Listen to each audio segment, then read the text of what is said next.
You know, it's an interesting exercise for me putting these videos together every day because there's just such a wide variety of people and practices and ideals out there.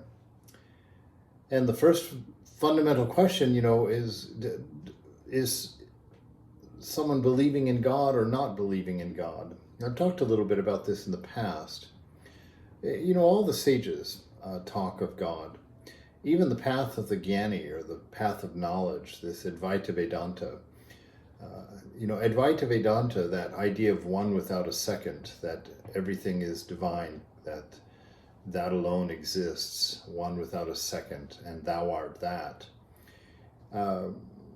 Even in that, there's the idea of God. You see, until you know that you are not the body, until you don't see objects in the world, you don't see things as separate from you, only then does that phrase apply, that thou art that you are that divinity. When we have a particular ego, an ego that's based on a particular body and a particular mind, that we believe this is ourself, then basically God is everything else. And you can frame that any way that you want. I think it's the conversation of whether one believes in God or not really doesn't make any sense, because the first conversation has to be, what is God to you? What is God to me? Do we agree on that? And then we can decide whether we believe in it or not. But I found that in my own spiritual life, God started out very anthropomorphic for me, the man in the sky. And you prayed to him and asked him for things and asked him for help and trusted in him. And that was in my younger days. And now, some 50 years later, it's a very different ideal. To me, God is a principle that lies within all things, determines the way the universe is, not by a will, but by sheer isness, that he doesn't live within time. There is no cause, no causation for the divine. There is only what is. And the rest of this exists very much in the same way that a dream exists within us. And that it's simply a manifestation of the divine. That just like I'm sitting here, my body is putting off 98.6 degrees of heat.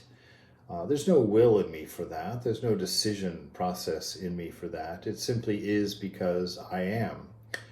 And I think that this universe is very much like that. This universe, in a way you could say, is like the body heat of God.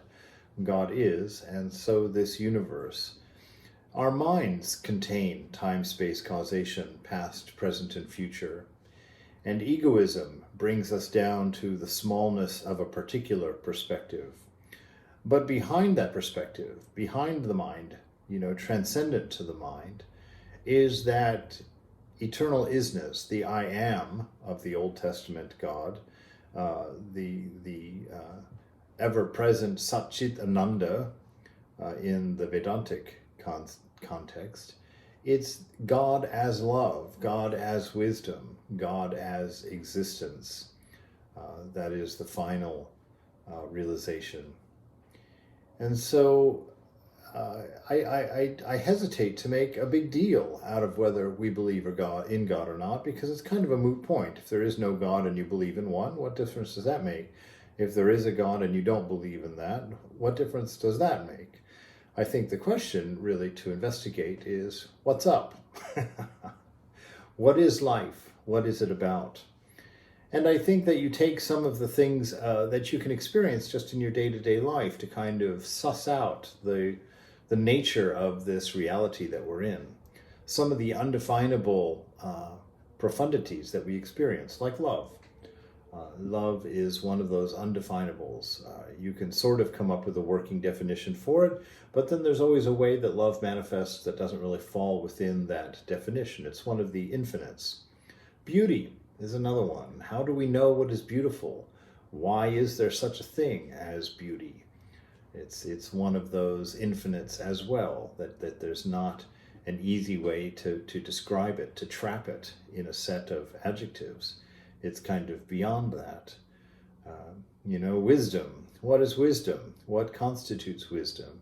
It's one of those infinites, kind of those profundities that's not really definable. And oddly enough, all of these undefinables, or infinites as it is, uh, turn out to be rough qualities as such of the divine. And when we talk about qualities of God, you really can't talk about God in terms of qualities, because to give him an adjective or a description means that he's not something else, or she's not something else, or that is not something else. And then you have a divine concept that's no longer infinite, which violates, I think, many people's understanding of this isness.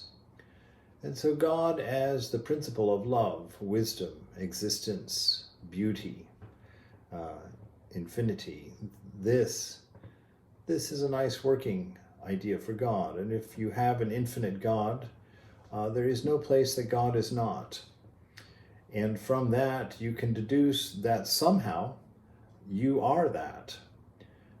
But you are not that as a limiting adjunct, as a particular, an ego-driven force.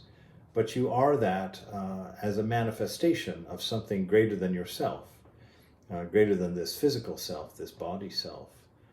And so it seems that is a worthwhile investigation. Go in and find out what you are when nothing else is telling you. Watch the nature of mind, watch the nature of this world as it goes along, and see what you are. How is it that we know the concept of infinity when really there's nothing in this material world that's infinite? How do we know of immortality when there's nothing in this material world that is immortal? And just look closely, just start paying attention to the nature of this reality. I heard an interesting YouTube talk between Donald Hoffman and Swami Sarvapriyananda, where Donald Hoffman, who's a neuroscientist, I think a neuroscientist anyway, studying consciousness, and he says that modern science has already deduced that material is not the fundamental of the universe. And they don't really know what is the fundamental to the universe in science. The consciousness is one of the things that they're looking at. String theory, energy, all these things are other ideas that they're throwing around. But the notion that the classical physics is quickly falling apart as science goes forward makes it a rather interesting proposition. What is the fundamental reality? And the sages say that it's Satchitananda, that quality of love, infinite, that quality of wisdom, and that quality of being. And that ultimately, even that is inadequate, that the divine is that and much more. So it's truly a wisdom. I read once in the New York Times where they were talking about quantum physics, and they were saying that the fundamental, quantum physics suggests that the fundamental element is kind of like a black goo that does not take a form until it is observed, and that it is in a formless ocean as such, where time goes both forward and backward simultaneously. And, I read that, I remember at the time, and I thought, wow, science is becoming as bizarre and as great a need for faith as the religion that I grew up with.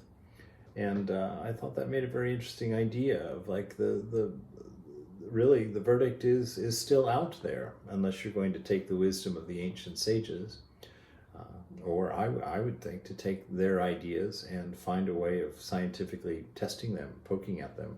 And that's really what that conversation was about with Sarvapriyananda and Dr. Hoffman. So these ponderings, just something to think about, something to open our minds, make us more accepting of, there it is, more accepting of radically different ideas about the reality, about God. Standard religion I don't know. I don't have much interest in it because most people in religion have their religion because it's the one they grew up with, that they were born into, or it's the first one that they really studied. There's not many spiritual people who are well versed in many different religions and who understand that ignorance really doesn't have a part in the conversation. Religion's not just a little comforting idea, not something that touts your ego. I can't think of anything farther from religion than some of these things I'm seeing these days, babies, guns, and Jesus. Well, good luck with that. So spread your mind, study something outside of yourself, get bigger inside. Take a look at things with a sense of wonder and curiosity. It's the infinite after all. It's very doubtful that our trinkets of little pleasantries really speak too much of this infinite reality.